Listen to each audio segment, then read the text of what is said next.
Shalom, jemaat yang dikasihi Tuhan. Bertemu lagi di dalam program GKM Menyapa. Di dalam kehidupan kita, kalau kita perhatikan, ada orang yang mempersiapkan segala sesuatu dengan baik dan dengan detail. Dia ingin melakukan semuanya seturut dengan rencana dia. Orang-orang seperti ini memiliki satu slogan, if you fail to prepare, you prepare to fail. Jika kita gagal merencanakan, kita merencanakan kegagalan. Sehingga orang-orang seperti ini mencoba memikirkan sedemikian rupa, memikirkan dengan detail.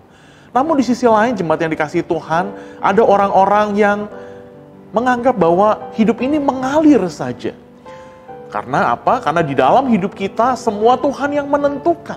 Sehingga kita tidak perlu membuat rencana. Toh kalaupun kita buat rencana, Tuhan yang akan menentukan mana yang akan berhasil atau yang tidak. Jemaat yang dikasihi Tuhan, sebagai anak-anak Tuhan, kita dipanggil Tuhan untuk selalu bekerja untuk memuliakan Tuhan.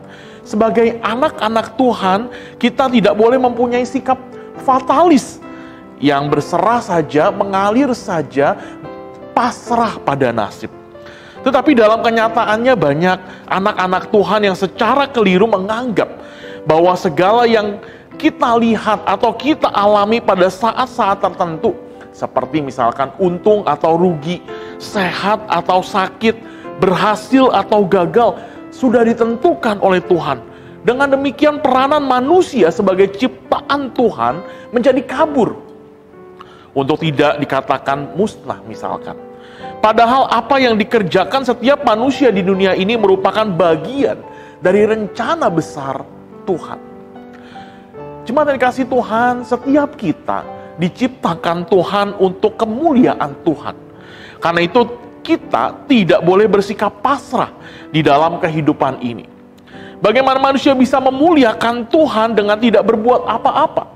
Atau dengan bekerja asal-asalan saja? Mungkinkah kita bisa memuliakan Tuhan? Tentu itu mustahil.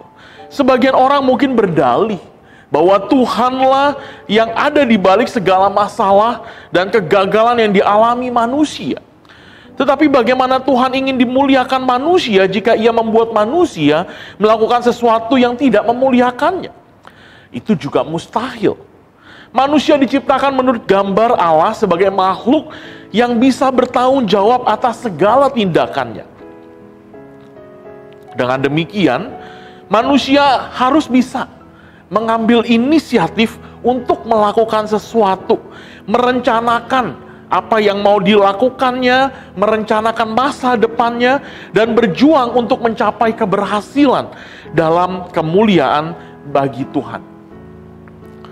Kita juga harus percaya bahwa Tuhan turut bekerja di dalam segala sesuatu untuk mendatangkan kebaikan bagi mereka yang mengasihi Dia, yaitu bagi mereka yang terpanggil sesuai dengan rencana Allah. Jemaat yang dikasihi Tuhan, Tuhan mampu mengubah salah keputusan yang kita ambil. Tuhan mampu mengubah kegagalan kita. Untuk apa? Untuk mendatangkan kebaikan bagi setiap kita. Sebab kalau Tuhan tidak mampu bekerja di dalam kegagalan, di dalam kelemahan kita, tentu Dia bukanlah Tuhan yang Maha Kuasa. Roma 8 ayatnya 8 tadi, bahwa Tuhan turut bekerja dalam segala sesuatu untuk mendatangkan kebaikan bagi mereka yang mengasihi Dia, yaitu bagi mereka yang terpanggil sesuai dengan rencana Tuhan, ingin berbicara di dalam hidup kita, bahwa seharusnya kita bersuka cita di dalam pengharapan bahwa Tuhan akan menerima setiap rencana, setiap usaha yang kita lakukan untuk memuliakan nama-Nya.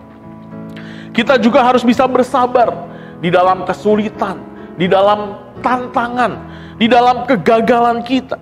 Sekiranya apa yang kita kerjakan belum membawa hasil yang kita harapkan.